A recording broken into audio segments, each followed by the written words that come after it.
नमस्कार किसान भाइयों, मैं धर्मेंद्र डाका आपके बीच में ये एक चैनल लेकर आया हूँ यूट्यूब और फेसबुक पे डेयरी वाला डॉक्टर। इस जो डेयरी वाला डॉक्टर आपको सब दिखाई दे रहा है, इसमें कुछ गहराई की बातें हैं। वो आपको एक गहरी से गहरी और बड़ी से बड़ी, छोटी से छोटी जो बात है, वो आपको बताऊंगा इस चैनल पर। तो आप मेरे को, जो ये चैनल है मेरा, इसको सब्सक्राइब जरूर करें, फेसबुक पे देखें तो फॉलो जरूर करें। मैं इस फ़ील्ड में जन्म हुआ था मेरा, उस टाइम से मेरे परिवार वाले गाय वग़ैरह रखते आ रहे हैं, भैंस वग़ैरह। फिर मैंने इसको थोड़ा आगे बढ़ाया। 2017-18 में एक ऐसा दौर आया था कि मेरा जो डेयरी फ़ार्म है अच्छे तरीके से सुचारू रूप से चल रहा था। तो सारी जो गाय भैंस है मेरी, वो सारी खत्म हो गई थी, सारी मर गई थी। तो उस टाइम मैंने इतना संघर्ष किया है जो आज के टाइम में कुछ परसेंट किसान भाई कर पाते हैं।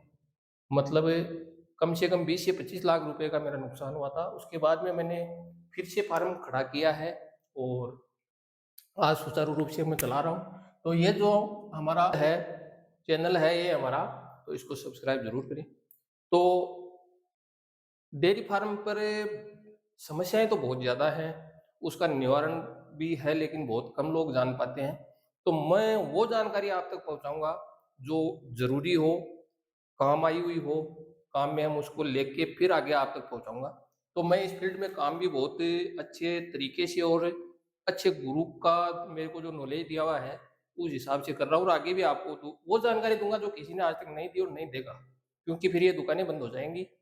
तो आप इस चैनल को सब्सक्राइब ज़रूर करें। पहला हमारा जो टॉपिक रहने वाला है आज का, जो इस हमारी कड़ी में, वो होगा इनफर्टिलिटी। जो हर डेयरी फार्म पर मेन समस्या बनी हुई है, डेयरी फार्म को ऊंचाई पर जाने से रोके हुए है, इनफर्टिलिटी। मतलब या भी नहीं ठहरना,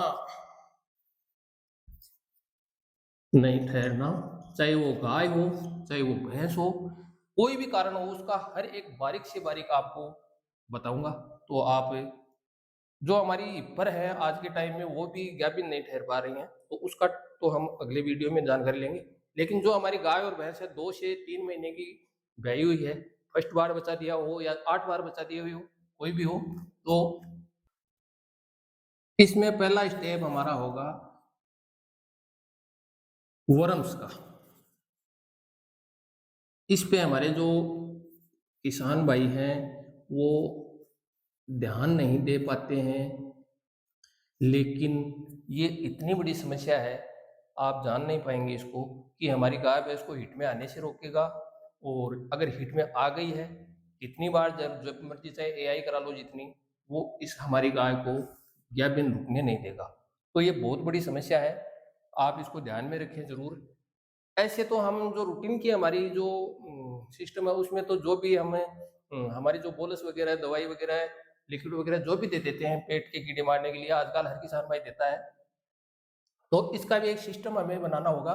जो हमारी गाय भैंस अभी नहीं रुक रही है, उसके बारे में बात चल रही है आज। तो इसमें मैं रिकमेंड करूंगा आपको नीलजान, है ना। नीलजान आपको लेनी है और इसमें 1 kg पे 1 ml हमारी देनी है 3 kg बॉडी वेट पे, है ना। 3 kg बॉडी वेट पे। इसमें भी एक सिस्टम हो रखा है। नीलजान ले आएंगे हम, कोई बड़ी बात नहीं है, लेकिन मेडिकल वाले को पूछेंगे भैया हमें एक गाय को देनी है नीलजान दो, तो आपको 100 ml की शीशी दे देगा। उससे हमारा काम होने वाला नहीं है। हमारी गाय, उस मेडिकल वाले को पता नहीं है कितना बॉडी वेट है उसका। मान लिया हमारी गाय का 500 kg बॉडी वेट है, उसमें ये 1% भी काम नहीं करेगा। दिया ना दिया बराबर हो गया। तो हमें करना क्या है कि इसमें हमें 150 ml देनी पड़ेगी। जो हमारी नीलजान है 500 किलो, 450, 500 किलो अगर बॉडी वेट है, तो इसको हमें 150 ml देनी है। देने का भी ये ध्यान रखना है, कोई दाने चारे में मिला के दे रहा है, वो हमें नहीं देनी है। अलग से उस गाय हो भैंस हो, उसको पकड़ के हमें नाल के द्वारा देनी है। तो या तो सुबह जल्दी उठ के दे किसान भाई, या 2 घंटे से 3 घंटे पहले वो कुछ भी खाना पानी दिया हुआ नहीं हो उसको, और 2 से 3 घंटे उसके बाद में नहीं देना है। तो सफल हमारी हो गई पहली कड़ी, जिसमें वर्म्स का आ गया। इसके बाद में हमें करना क्या है कि 1 लीटर लेके आनी है लीवर टॉनिक। लीवर टॉनिक ये देनी है हमें 100 ml, 50 से 100 ml डोज आती है इनकी अलग अलग। 50 से 100 ml गुणा 10 दिन, 10 दिन तक हमें देनी है। कोई किसान भाई क्या कर रहे हैं कि लीवर टॉनिक ले आए एक बड़ा वाला जरीकन, तो 20 लीटर वाला हो रहा है, वो दिए जा रहे हैं दिए जा रहे हैं दिए जा रहे हैं, कोई काम आने वाले नहीं है। लीवर टॉनिक हमें देनी है तो 10 दिन दे दें, उसके बाद में इस पर भी अलग मैं आपको वीडियो बना के दूंगा, तो आपके पैसे भी बर्बाद हो रहे हैं। तो इसको आपको 10 दिन से ज़्यादा नहीं देनी है, 1 से 1.5 महीने 2 महीने रुक जाओ, उसके बाद दोबारा से रिपीट कर सकते हैं 10 दिन। तो ये हमारा हो गया।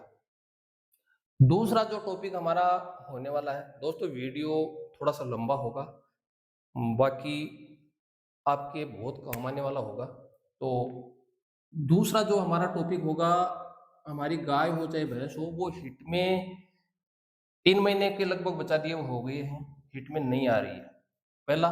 दूसरा इसी कड़ी में है, हिट में बार बार आ रही है, लंबा हिट आ रहा है। तो इसमें हमें करना क्या है कि दो है इसमें, एक तो हो गया ल्यूटियल शिस्ट। इसमें क्या होता है कि हमारी जो गाय भैंस है, सबसे ज्यादा ये भैंसों में होता है। भैंस क्या होता है, जो हमारी राजस्थानी जो देसी भाषा है उसमें क्या बोलते हैं कि दुब्बर से पड़ गई। दुब्बर से पड़ने का मतलब यही है कि हमारी भैंस हो वो हिट में नहीं आ रही है, लंबा टाइम हो गया, 8 महीने 10 महीने 6 महीने की ब्याई हुई हो गई, हिट में नहीं आ रही है। तो इसमें होता क्या है कि आपको एक साइंटिफिक तरीका दिखा रहा हूँ। ये हमारी गाय की बच्चादानी हॉर्न हो गए दो, है ना। इस पे यहाँ पे अंडा से होता है, ये अंडा से, है ना। तो इसके ऊपर क्या हो जाता है, कभी सुना होगा आपने कि बच्चादानी पर गांठ होगी। बच्चादानी पे गांठ होने का मतलब है यहाँ पे सिस्ट हो गई, ल्यूटियल सिस्ट। जो इसका साइंटिफिक तरीका है वो ये है। तो इसका आपको बिल्कुल भी खर्चा नहीं करना है, बिना पैसे का इलाज है। हमारी डेयरी फार्म पे जो भी डॉक्टर साहब आते हैं उनको ये बोलो, सीमन वगैरह लगाने के लिए आते हैं, और एक दो पशु जिसके पास है वो हिट में नहीं आ रहा है, तो आप फोन करके भी डॉक्टर साहब को बुलाए। उनको बोलेंगे सर हमारी गाय को या भैंस को 8 महीने से हो गए बच्चा दिए हुए और वो हिट में नहीं आ रही है, तो वो समझ जाएंगे यहाँ पर। और नहीं भी समझे, कई डॉक्टर साहब को भी पता नहीं होगा, वो उसमें कोई बुराई की बात नहीं है। जिस फील्ड में जिसका जितना काम होगा वो उतना ही जान पाएगा। मेरे को जो गुरुजन मिले थे उनको भगवान भला करे, उनको लंबी उम्र दे, जो ये जानकारियां उन्होंने दी है मेरे को, जो आप तक पहुंचा रहा हूँ। तो ये उन डॉक्टर साहब को बोलना कि साहब हमारी गाय के बच्चादानी पे शिस्ट हो गई, मतलब गांठ हो गई, तो उसको आपको करना क्या है, दोनों साइड की ओवेरी अंदर हाथ डाल के और पकड़नी है, उसकी मसाज करनी है एकदम नॉर्मल हाथों से, ऐसे दबाना नहीं है, बिल्कुल नहीं दबाना है, वरना आपकी गाय भैंस कभी या भी नहीं ठहरने वाली है। तो इसकी आराम से मसाज करनी है। डॉक्टर साहब को अच्छे से पता चल जाएगा कि इस पे सिस्ट थी, जैसे हमारे छाला नहीं होता है उस टाइप की होती है। तो ये मसाज करने के बाद में दोनों ओवरी की आराम से मसाज होगी, तो फिर ये हमारा काम हो गया। ये इतना काम करने के बाद में आपकी गाय 7 से 15 दिन के भीतर भीतर हिट में आना ही होगा उसको। और आप उसका ध्यान रखें, साइलेंट हिट हो सकती है वो, कई गाय भैंस बोलेगी नहीं, वो नॉर्मल आपको संकेत दे देगी। जो डेयरी फार्म रखता है किसान भाई, वो आराम से समझ जाएगा कि हमारी गाय भैंस आज हिट में आ गई है। तो आप अच्छे से सीमन डलवाएं। सीमन डलने का भी एक लंबा मैटर है, उसके बारे में अलग से वीडियो दूंगा आपको। तो कड़ी वाइज कड़ी, इस पे जो ये हमारी इनफर्टिलिटी है ना, ये बहुत लंबा टॉपिक है, कम से कम 10 वीडियो बनेंगे तब जाकर ये संपूर्ण होगा। लेकिन होगा 100% गाय भैंस को कैबिन ठहराने वाला फॉर्मूला। तो इसमें हमें करना क्या है, ये काम हो गया हमारा। और इतना भी अगर हमारा डॉक्टर साहब नहीं कर पाता है, तो मैं आगे आपको एक इंजेक्शन बता रहा हूँ, वो आप लगवा सकते हैं। तो ल्यूटियल सिस्ट। अब होगा दूसरा इसी कड़ी का विपरीत, होली क्यूलर शिस्ट, है ना। इसमें क्या होता है कि गाय भैंस हमारी जो है बार बार हिट में आती है, लंबी हिट चलती है 10 से 12 8 10 दिन की, और डिस्चार्ज डाली जाती है। हमने 1 दिन सीमन लगवा दिया, 3 दिन सीमन लगवा दिया, लेकिन फिर भी वो डिस्चार्ज डाली जाती है। फिर ये इसमें क्या होता है कि हमारी जो गाय भैंस की हिट साइकिल होती है, मतलब हिट में आने का जो सही समय होता है 18 से 21 दिन का होता है। 20 दिन में आ जाएगी, 19 दिन में, लेकिन इसमें कभी तो 15 दिन में हिट में आ जाएगी, कभी 12 दिन में हिट में आ जाएगी, और हिट में आ गई तो वो लंबे समय तक हिट में रहेगी। ये इसका करना क्या है हमें, गायनारिच,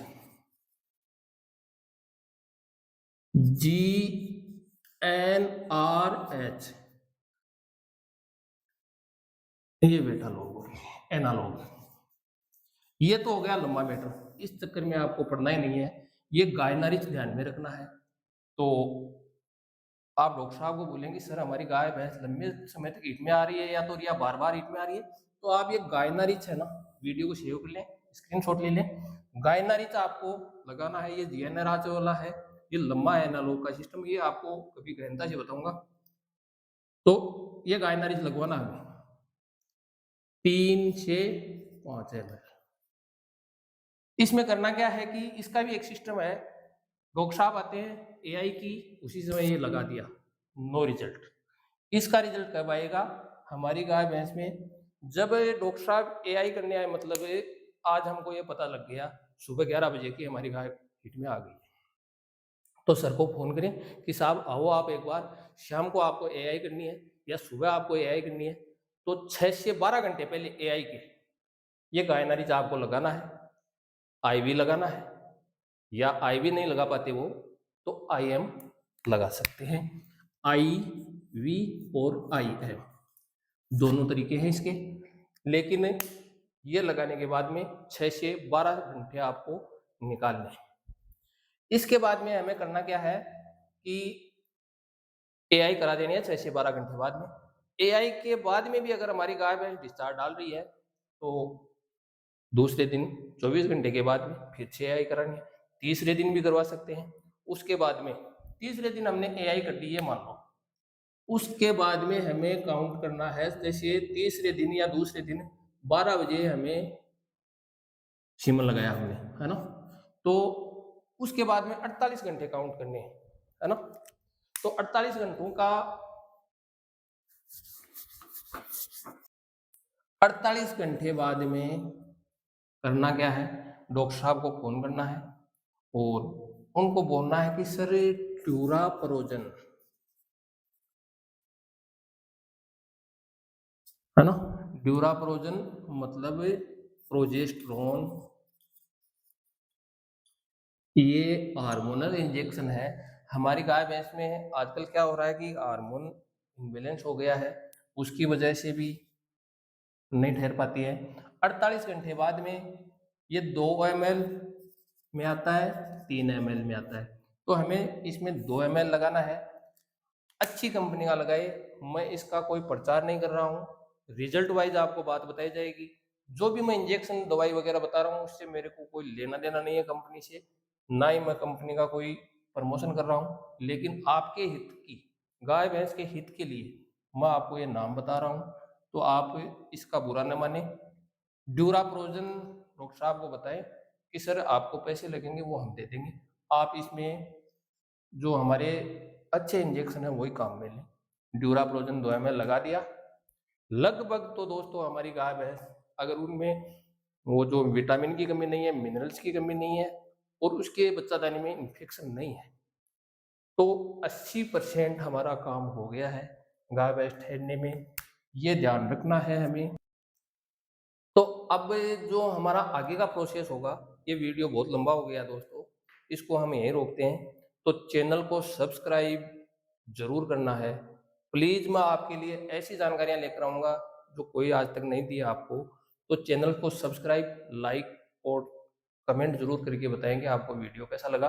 और वीडियो लंबा होता जा रहा है, आगे जो कल आपको वीडियो आएगा उससे आगे, इससे आगे हमें क्या करना है, यहाँ तक तो हम पहुंच गए, लेकिन फिर भी हमारी गाय भैंस नहीं ज्ञाबिन रुक रही है। ज्ञाबिन रोक के मानेंगे उसको, जितना चाहे वो दम लगा ले, हम भी उससे कम होने वाले नहीं है। कोई डॉक्टर भाई मेरा वीडियो देख रहा है तो वो प्लीज बुरा ना माने, हमारा जो ये फील्ड है इसमें आजकल बहुत सी बुराइयां होती जा रही हैं।